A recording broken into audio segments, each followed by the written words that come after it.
बारामतीमध्ये OBC Elgar मोर्चाचं आयोजन केल्यानंतर police प्रशासनानं जवळपास 14 आंदोलकांवर गुन्हे दाखल केलेले आहेत आणि त्यानंतर आज आंदोलकांनी पत्रकार परिषद घेऊन थेट पोलीस स्टेशनमध्ये जाण्याचा निर्णय घेतलेला आहे, अटक करून घेण्याचा निर्णय घेतलेला आहे. आपल्यासोबत ओबीसी बांधव आहेत, आपण त्यांच्याशी बोलणार आहोत. सुरुवात करूयात अमोल सातकर यांच्याकडून. अमोलजी, काय सांगाल, नेमकी काय भूमिका आहे? तुमच्यावर गुन्हे दाखल झाले जवळपास 14 जणांवर. हे सरकार आणि इथली पोलीस यंत्रणा पूर्णपणे जातीयवादी आहे. मनोज जरांगे साहेबांनी आमच्या विषयी अवाच्य भाषेत बोलले. आम्ही ओबीसीने मोर्चा काढला. आमच्या विरुद्ध गुन्हा दाखल करण्यासाठी अजित पवारांनी आदेश दिला, ते मराठा समाजाचे. इथले जे ऍडिशनल एसपी आहेत त्यांनी आम्हाला अगदी तुच्छ दर्जाची वागणूक दिली. ते जातीवादी आहेत, माझा स्पष्टपणे आरोप आहे. तिथले ऍडिशनल एसपी बिराजदार साहेब आणि ज्या इसमाने FIR दाखल केली, जो फिर्यादी आहे महेश माने, तो देखील मराठा समाजाचा आहे. या तिन्ही लोकांनी मिळून आमच्या ओबीसी बांधवावरती अन्याय केलेला आहे आणि हे पोलीस प्रशासन आणि हे शासन जातीयवादी आहे, असा माझा आरोप आहे. नेमकी काय भूमिका होती? नेमका गुन्हा दाखल का झालाय? कारण तुम्ही तर मनोज जरांगे पाटलांवर गुन्हा दाखल करा असं मागणी केलेली होती. नेमकं मागणी करण्याचं नेमकं काय कारण तुमच्यावर गुन्हा दाखल का झालाय? खरं तर गुन्हे दाखल करण्याचं कारण हे आहे की आम्ही आमच्या हक्कासाठी लढतोय. मंगेश ससाने सर, डोले पाटील सर हे न्यायालयीन लढाई लढतायत आणि मी एक सामाजिक कार्यकर्ता म्हणून बहुजनांच्या हितासाठी आणि हे जे आरक्षणावर घाला घातला गेलाय त्याच्यासाठी आम्ही सर्वजण ओबीसी बांधव लढत आहोत आणि ओबीसींसाठी आणि ओबीसींचं आरक्षण वाचवण्यासाठी लढत आहोत. म्हणून हे आकाशापोटी आमच्यावरती गुन्हे दाखल केलेले आहेत, जाणीवपूर्वक गुन्हे दाखल केलेले आहेत. याची सर्व ओबीसी बांधवांनी, बहुजनांनी याची नोंद घ्यावी. आणि खरं तर प्रामाणिकपणे सांगतो, 47 वर्षामध्ये पहिल्यांदा हा असा एक गुन्हा माझ्यावर दाखल झालेला आहे. याचा मला खूप अभिमान होतोय, कारण की समाजासाठी कुणीतरी लढतंय हक्काच्या लढाईसाठी आणि त्याचं हे मी एक मला बक्षीसपत्र समजतो. आणि खरं ही माझी हक्काची लढाई आता सुरू झालेली आहे. अन्यायाच्या विरुद्ध लढणे हा बहुजनांचा हक्क आणि अधिकार आहे आणि ते अखेरपर्यंत हक्कासाठी लढतच राहणार. आम्ही ओरिजिनल ओबीसी आहोत आणि ओरिजिनल ओबीसींच्या हक्कासाठी लढणार आणि लढतच राहणार. चौधरी साहेब, काय सांगाल? तुमच्यावर गुन्हा दाखल झालाय. बाकीचे तर आंदोलक जे आहेत ते संयोजक होते त्या मोर्चाचे, त्या कार्यक्रमाचे. तुम्ही त्या मोर्चामध्ये कशासाठी गेला होता? नेमकं काय कारण? हे ओबीसीचं जे आंदोलन आहे, हे ओबीसीचं आंदोलन या ओबीसींनी चालवलेलंच नाही. हे आंदोलन बाबासाहेबांनी चालवलं. बाबासाहेबांच्या नंतर मंडल आयोगाचं आंदोलन आहे. 300 दिवस संसदेला घेराव मान्यवर कांशीराम साहेबांनी घातलाय. 4250 किलोमीटर सायकल कांशीराम साहेब आणि बहीण मायावतीजींनी चालवली. जीप मार्च कांशीराम साहेबांनी काढलाय. हे समजावण्यासाठी हे नव्हते, हे विरोधात होते. ज्यावेळी मंडल आयोग लागू करायचा होता त्यावेळी बारामतीच्या सिद्धेश्वर मंदिरात भिडेंनी मिटिंग घेतली होती. त्या मिटिंगला इथले गावडे देवकाते हे लोक होते आणि ते भिडेंनी काय सांगितलं होतं की मंडल आयोग म्हणजे महार मांग सांबार बुरडाला पकडून आणून नोकऱ्या द्यायच्यात आणि म्हणून हे लोक विरोधात होते. या लोकांनी त्यावेळेस विरोधात होते, तेव्हा बी लढाई आम्ही लढलेलो आहे आणि म्हणून हे समजावण्यासाठी तिथं गेलतो. आता माझ्या नंतर अजित पवारांचे कार्यकर्ते नेते जे आहेत त्यांनी बी भाषण केलं ना, त्यांचं नाव का नाही ह्याच्यात? म्हणजे माझ्यावरती जो गुन्हा दाखल केलेला आहे किंवा माझं जे नाव ह्याच्यात अजित पवारांनी घ्यायला लावलंय त्या आक्षाने घेतलंय आणि त्यांनी जी पद आणि गोपनीयतेची संविधानाला आक्षेप आहे अजितदादांनी हे नाव घ्यायला लावलं तुमचं? हो, अजित पवारांनी घ्यायला लावलंय. या आत्ता जे वकिलांनी सांगितलं हे मराठा अधिकारी हे माझ्यावरती जातीय द्वेषातून आणि आकाशातूनच कारवाई केली. या अजितदादाच्या सांगण्यावरून झाली आणि अजित पवारांनी पद आणि गोपनीयतेची जी शपथ घेतली होती तिचा भंग केलाय. त्याच्यामुळे त्यांचं मंत्रिपद काढलं पाहिजे, त्यांची आमदारकी रद्द केली पाहिजे. काय मागणी, काय भूमिका आहे तुमची? तुमचं पुढचं पाऊल काय आहे? मी आता उद्या राज्यपालांकडे त्यांची तक्रार करणार आहे, राज्यपालांकडे करणार आहे, विधानसभेच्या अध्यक्षांकडे करणार आहे आणि त्यांनी जर न्याय दिला तर ठीक, नाही तर कोर्टात जाणार आहे. मग परंतु माझ्याकडे तसे पुरावे आहेत. मीडियाला माहित आहे, समर्थ महाराष्ट्राला माहित आहे या बारामतीतला भ्रष्टाचार या काळूराम चौधरीने बाहेर काढलाय. काळूराम चौधरी एक गावकुसाच्या बाहेर राहणारा पोरगा, ज्याचा बाप मंडईत हमाली करायचा. अशा मंडईत हमाली करणाऱ्या बापाच्या पोराला 30,000 मतं या बारामतीत मिळालेली आहेत आणि ह्याच्यामुळे अजित पवारांच्या आधीच मी डोक्यात होतो. आधी बी त्यांनी माझ्यावरती खोटेच गुन्हे दाखल केलेले आहेत आणि हा बी गुन्हा आकसाने माझ्यावरती कारवाई करतात. ऍक्च्युली ह्या मोर्चाच्या आणि आयोजकांमध्ये मी नव्हतो. माझा काही संबंध नाही. बारामती शहर पोलिसांनी मला कुठल्याही प्रकारची कल्पना दिलेली नाही. माझ्याशी कुठलाही संपर्क केलेला नाही. माझ्या नंतर राष्ट्रवादीच्या नेत्यांनी भाषण केलं, त्यांची नावं का नाही FIR मध्ये, ह्याच्यावरून हे सिद्ध होते. काही नावं वगळण्यात आली तिथल्या. हा वगळण्यात आली. जे अजित पवारांच्या जवळचे अजितदादांनी सांगितल्याशिवाय हे झालंय का? माझ्याकडे त्याचे पुरावे आहेत. हे अजित पवारांच्या सांगण्यावरनं झालंय. त्यांनी पद आणि गोपनीयतेची शपथ घेतली, त्याचा भंग केलाय. ममत भावना आणि आकसाने कारवाई करणार नाही अशी तुम्ही शपथ घेतली आणि त्याचा भंग केलाय. म्हणून तुमच्या आमदारकी रद्द झाली पाहिजे आणि त्यांचं मंत्रीपद बी काढून घेतलं पाहिजे तत्काळ. आता मुंबई हायकोर्टाने जरांगेचं आंदोलन बेकायदेशीर ठरवलंय आणि गुन्हा कुणावर दाखल होत्यात? आमच्यावर. हाके सरांवर गुन्हा दुसरा बी दाखल झालाय. बीड मध्ये होतोय आणि बारामतीत होतोय. दोन्हीकडे बी पालकमंत्री अजित पवार आहे. बारामतीतल्या एक दगड जो 60 रुपयाचा आहे तो 480 रुपयाचा त्याचं बिल काढलंय हे मी सांगितलंय. मलिदाजी खात्यात ती मी सांगितलंय. हे जे आता रस्त्याला जे स्पीड ब्रेकर बनवतात 6 लाख रुपयाचा एक स्पीड ब्रेकर अजितदादाने हिथं बनवलाय. 97 लाख रुपयाचं टॉयलेट महाराष्ट्राला मी दाखवलंय बारामतीत बनवलंय म्हणून. आणि ह्याचा सगळ्यांचा डोक्यात त्यांच्या राग होता आणि त्या रागापोटी त्या अक्षामुळे त्यांनी माझं नाव ह्याच्यात घेतलेलं आहे आणि त्याचे माझ्याकडे पुरावे आहेत. मी तशी तक्रार उद्या राज्यपालांकडे आणि विधानसभेच्या अध्यक्षांकडे करणार आहे. वाटतं राज्यपाल किंवा अध्यक्ष दखल घेतील याची? कोर्ट आहे की. बाबासाहेबांचं जोपर्यंत संविधान आहे तोपर्यंत आम्ही काय भेटणार नाही. आम्हाला संविधानिक अधिकार आहे. राज्यपाल का घेणार नाहीत? माझ्याकडे तसे पुरावे आहेत. राज्यपालांना करावं लागेल. राज्यपाल मनमानी करू शकत नाहीत ना. राज्यपाल बी एक संविधानिक पद आहे आणि राज्यपालांचं कार्यप्रणाली जी आहे ती संविधानावर चालते. अजितदादांच्या आणि फडणवीसांच्या इशाऱ्यावर नाही चालणार. पोलीस जे आहे SP असेल, डेपोटी असेल किंवा PI असेल हे फडणवीस आणि अजित पवारच्या इशाऱ्यावर चालतील. राज्यपाल यांना तारता येणार नाही. विधानसभेच्या अध्यक्षांना करता येणार नाही.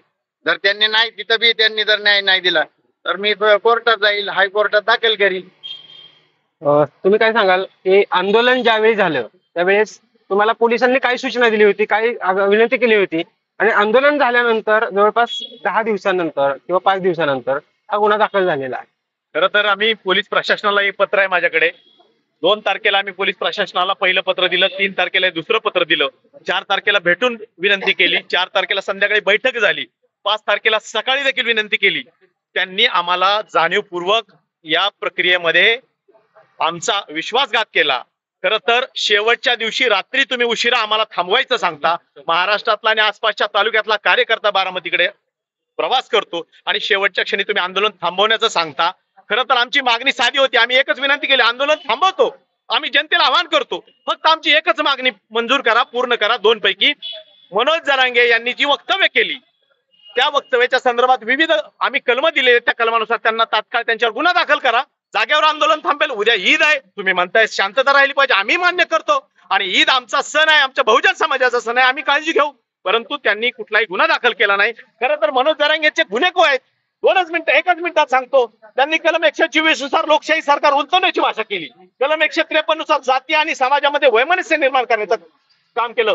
295 नुसार जाणीवपूर्वक समाज भावना दुखावणं, 501 नुसार मानहानी व अपप्रचार करणं, 506 504 नुसार अपमान आणि धमकी कलम केलं, 505 नुसार अफवा आणि उत्तेजक वक्तव्य करून लोक शांती भंग करण्याची कामं केली. अशा विविध आणि त्याच्याही पलीकडे जाऊन महाराष्ट्राचं मुंबईचं सन्माननीय मुंबई हायकोर्ट याचा अवमान केला, आदेशाचा भंग केला आणि मुंबईमध्ये आंदोलन केलं. अशा मनोज जरांगेवर गुन्हा दाखल करावा अशी सिंपल साधी मागणी होती. त्याच्याही पलीकडे जाऊन धनगर समाजाला शिव्याशाप देणाऱ्या मनोज जरांगे, महाराष्ट्राच्या सन्माननीय मुख्यमंत्र्यांच्या तोंडी चुकीची वक्तव्य घालून मनोज जरांगेने धनगर समाज आणि मुख्यमंत्री यांच्यामध्ये वैमनस्य निर्माण करण्याचा भावना निर्माण करणे, अशा मनोज जरांगेवर गुन्हे दाखल करा ही मागणी होती. ती न करता संविधानिक मागणी करणाऱ्या महाराष्ट्रातल्या या बहुजन समाजाच्या लोकांना त्यांनी आज गुन्हे दाखल केले. आम्ही 14 जणांवरचा हा केवळ गुन्हा नाही तर 85% महाराष्ट्रातल्या बहुजन समाजावरचा हा गुन्हा आहे. आणि बहुजन समाजावर हा गुन्हा दाखल करणारं बारामतीतलं प्रशासन. खरं तर गंमत बघा, गांभीर्य बघा, बारामती हा पुणे जिल्ह्यात येतो. बारामतीत गुन्हे दाखल झाले त्याच दिवशी बीडमधील गेवराईमध्ये गुन्हे दाखल झाले, दोनही ठिकाणी ओबीसी बांधवांवर गुन्हे दाखल झाले, पण मुंबईमध्ये स्वैराचार आणि खरं तर हैदोस गाडणाऱ्या मनोज जरांगेला आजपर्यंत गुन्हा दाखल केला गेला नाही. म्हणजे धनगराला शिव्या देणाऱ्यांवर गुन्हे दाखल होतात या बारामतीमध्ये. म्हणून मी बारामतीतल्या आणि संपूर्ण महाराष्ट्रातल्या बहुजन समाजाला विनंती करतोय, आपण विचार करा की धनगराला शिव्या देणाऱ्यावर गुन्हा दाखल होतो, मात्र सरकार उलटवून टाकणाऱ्या इथल्या शिव्या देणाऱ्या जरांगेंना मात्र मोकळं सोडलं जातं. हाच महाराष्ट्रातला न्याय आणि कायदा सुव्यवस्था आहे का? हीच बारामतीची पद्धती आहे का? येथील प्रशासनाने, इथल्या प्रस्थापितांनी याचं उत्तर द्यावं. अण्णा थोडक्यात सांगा की तुम्ही वकील आहात, तुमच्यावर देखील गुन्हा दाखल झालेला आहे. नेमकी पुढची प्रक्रिया कशी असणार आहे? कारण आता बाकीच्या लोकांनी सांगितलं की लक्ष्मण हाके असतील किंवा जे वकील आहेत तुमच्या बरोबर आंदोलनात सहभागी झालेले, ते सोमवारी पोलीस ठाण्यात दाखल होणार आहेत अटक होण्यासाठी. काय भूमिका असणार तुमची? आता कायदेशीर दृष्टिकोन पोलिसने एकदा गुन्हा दाखल केला तर रितसर कारवाई त्यांना काय असेल ती करावं लागेल. तत्पूर्वी आम्ही जी काही विनंती अर्ज दिली त्याबद्दल त्यांनी कुठले कारवाई करत नाही. म्हणजे ह्या ठिकाणी आकस, तुम्ही शपथ घेताना कोणाच्या विरुद्ध आकसाने कारवाई करणार नाही, कोणाचा अन्याय करणार नाही असं तुम्ही शपथ घेता, त्याचं उल्लंघन करतात. मग आता जे काळूरामने सांगितलं हे त्याचं नियंत्रण करणार कोण आहे तर राज्यपाल, राष्ट्रपती आहेत, त्याला बाकीची यंत्रणा आहे, जसं हायकोर्ट कोर्ट आहेत, ह्या यंत्रणेमार्फत त्याची चौकशी होऊन जो कोण आकसाने वागेल त्याच्या विरुद्ध कारवाई होईल. आमच्या विरुद्ध काही आम्ही काही त्यांना सांगितलं होतं की आता तुम्ही आम्हाला अचानक सांगता, आम्ही भेटायला गेलो, त्यांनी आम्हाला बोलवलं नाही, आम्ही भेटायला गेलो आणि परवानगी मागितलं तर ते म्हणले उद्या ईद आहे अमकं तमकं, म्हणजे तुम्ही आता नंतर आंदोलन करा. पण आम्ही त्यांना म्हटलं की तुम्ही अगोदर सांगितलं तर तुमचं ऐकलं असतं. शिवाय आता त्यांनी जे सांगितलं की त्यांनी जर गुन्हा दाखल, आमचं जे निवेदन आहे त्याच्यात तुम्ही गुन्हा दाखल केला करा, आम्ही उद्या आंदोलन करत नाही असं सांगून सुद्धा त्यांनी जर ते कारवाई केली नाही, त्या ठिकाणी त्या अधिकारी, प्रशासन आणि सगळं मंत्रिमंडळ हे आकसाने वागत असत तर त्याला नाही इलाज आहे. आम्ही योग्य त्या मार्गाने त्याचं उत्तर देऊ. तुमची काय भूमिका आहे? आंदोलकांवर गुन्हा तर दाखल झालाय, आता पुढची दिशा कशी असणार आहे? पुढची दिशा म्हणजे 15 तारखेला आम्ही हजर होणार आहेत. सगळे प्राध्यापक लक्ष्मण हाके सर 15 तारखेला येणार आहेत, मग ससाने सर येणार आहेत. आम्ही 15 तारखेला पोलीस स्टेशनला हजर होणार आहोत आणि त्यांना मागणी करणार आहे की तुम्ही आम्हाला अटक करा. कारण महाराष्ट्रामध्ये तो मनोज जरांगे मुंबईमध्ये बसून ओबीसीला शिवे देतो, धनगर समाजाला शिवे देतो, मुख्यमंत्र्यांना शिवे देतो, सगळ्यांना शिवे घालतो आणि त्याच्यावरती साधा एक गुन्हा दाखल होत नाही. आणि मग लक्ष्मण हाके सरांनी कुठेतरी कार्यक्रम घेतले महाराष्ट्रामध्ये की त्यांच्यावर गुन्हे दाखल करायचे. आमच्यावर बारामतीमध्ये गुन्हे दाखल, अतिशय शांततेने मोर्चा निघाला आणि तिथं पोलिसांनी आमच्यावर गुन्हे दाखल केले. म्हणजे मुख्यमंत्री साहेब, आम्हाला तुम्हाला सांगणं आहे की पंढरपूरमध्ये गोपीचंद पडळकरांवरती तुम्ही गोपीचंद पडळकर बोलल्यानंतर तुम्ही बारामतीमध्ये तुम्ही गुन्हा दाखल करताय आणि मनोज जरांगे मुंबईमध्ये बसून धनगर समाजाला एमावर शिवे देतो, त्याच्यावर तुम्ही गुन्हा दाखल करत नाही. की काय चाललंय नेमकं महाराष्ट्रामध्ये? म्हणजे फक्त ओबीसीच्या लोकांना टार्गेट करायचं का? तुम्ही सांगता ओबीसीचा डीएनए, कसला डीएनए तुमचा ओबीसीचा? ओबीसीच्याच लोकांवरती तुम्ही अन्याय करताय, त्यांच्यावर गुन्हे दाखल करताय. त्याच्यानंतर तुम्ही ओबीसीचं आरक्षण आता तुम्ही धक्का लागणार नाही म्हणता सगळं ओबीसीचं आरक्षण गॅजेटवरती तुम्ही आरक्षण त्यांना द्यायला निघालंय. म्हणजे हे काय चाललंय महाराष्ट्रामध्ये? ते असं आता बिलकुल चालणार नाही. आम्ही मोर्चाने उत्तर देऊ. तुम्ही भाजपचे पदाधिकारी देखील आहात, नेमकं काय चाललंय बारामतीमध्ये? काय चाललंय महाराष्ट्रात? काय चाललंय? विसंगत भूमिका दिसते का? कारण की गेल्या काही दिवसापासून आपण पाहतोय महाराष्ट्रात ज्या पद्धतीनं चुकीच्या पद्धतीने कारभार चाललोय तो खऱ्या अर्थाने महाराष्ट्रामध्ये अराजकता निर्माण करणार आहे आणि कुठेतरी एका जातीला संरक्षण देणार आहे आणि 80-85% समाजाचं विद्रूप चित्र करणार आहे. त्यामुळं अशा परिस्थितीमध्ये खरं तर आमच्या पुढे आता प्रश्न आहे, कारण की जे आंदोलन शांततेच्या मार्गातनं पार पडलं, जरांगेबद्दलचं गुन्हे दाखल करण्यासाठी आंदोलन झालं, त्याच्याच विरोधात जाऊन जे न्याय मागाय आले त्यांनाच आरोपी बनवण्याचं काम इथल्या प्रशासनाने केलेलं आहे. ते खऱ्या अर्थाने अतिशय संतापजनक आहे आणि त्याचा खऱ्या अर्थाने निषेध करावा लागेल. कारण की इथले जे प्रशासन आहे, इथले राज्यकर्ते लोक आहेत, त्यांच्या दबावाखाली येऊन कुठेतरी हा कारभार चालू आहे आणि ते कुठेतरी बारामतीसाठी आणि महाराष्ट्रासाठी बरोबर नाही. त्यामुळे आम्ही त्याच्यासाठी आता सगळे ज्यांना आरोपी ठरवलंय ते 15 तारखेला आम्ही लक्ष्मण हाकेंच्या मार्गदर्शनाखाली एकत्र येतोय आणि अटक करण्यासाठी मागणी करतोय. आणि येणाऱ्या काळात हे महाराष्ट्रासाठी अजिबात चांगलं नाही, कारण की हे येणाऱ्या काळात महाराष्ट्रामध्ये एकाला एक न्याय आणि दुसऱ्याला एक न्याय ही अतिशय चांगली परिस्थिती नाही. त्यामुळे येणाऱ्या काळात महाराष्ट्राची परिस्थिती बिघडू शकते, महाराष्ट्रामध्ये अराजकता निर्माण होऊ शकते अशी परिस्थिती निर्माण झालेली आहे. त्यामुळे इथल्या ऍडिशनल SP गणेश बिरादार ज्याच्या मार्गदर्शनाखाली हे गुन्हे दाखल केलेत तो खऱ्या अर्थाने कुणाचा तरी समर्थक आहे असा आमचा आरोप आहे. तो जातीवादी व्यवस्थेला समर्थक आहे असा आमचा आरोप आहे. त्यामुळं आम्हाला कुठेतरी त्यांच्या जात शोधावं लागेल अशी परिस्थिती आहे, कारण की त्यांच्याच मार्गदर्शनाखाली हे गुन्हे दाखल झालेले आहेत अशी परिस्थिती आहे. काय म्हणणं आहे तुमचं पण भाषण लय रोखोक झालं होतं त्या दिवशी, आंदोलनात गुन्हा दाखल झाला तुमचा? आमचं म्हणणं आहे की गुन्हा तर दाखल अजिबात झाला नसता, कारण इथल्या पोलीस व्यवस्थेने जी मोर्चा व्यवस्थित झाला, व्यवस्थित सर्व झालेला असताना त्यांनी जाणून बुजून महाराष्ट्रामध्ये ओबीसी आणि मराठा वाद लागन असं कारस्थान या पोलीस स्टेशननी केलेलं आहे.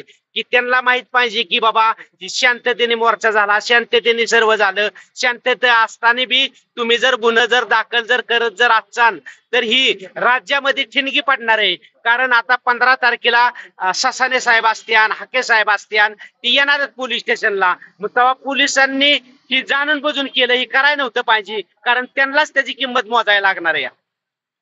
काय म्हणणं आहे तुमचं की आंदोलन झालेलं आहे, आता मोर्चा झाला त्याच्यानंतर आयोजकांवर गुन्हा दाखल झालाय, काय नेमकं भूमिका आहे? खरं सांगायचं म्हणजे 2 तारखेला आम्ही निवेदन दिलं प्रांत अधिकाऱ्यांना, मनोज जरांगेंवरती गुन्हा दाखल करा म्हणून. ती पार्श्वभूमी झाली, पण पुढे काय आता नेमकी भूमिका काय असणार आहे? आज जे आमच्या 14 जणांवरती त्यांनी गुन्हे दाखल केलेत ते आम्ही 14 जण बारामती पोलीस स्टेशन शहर पोलीस स्टेशनला जाऊन स्वतः आम्ही हजर राहून आणि अटक करून घेणार आहोत. किती आंदोलनाचे गुन्हे दाखल आहेत तुमच्यावर आतापर्यंतचे? आजपर्यंत गेली 15 वर्ष माझ्यावरती असे कित्येक गुन्हे दाखल यांनी बारामती पोलीस प्रशासनाने केलेले आहेत.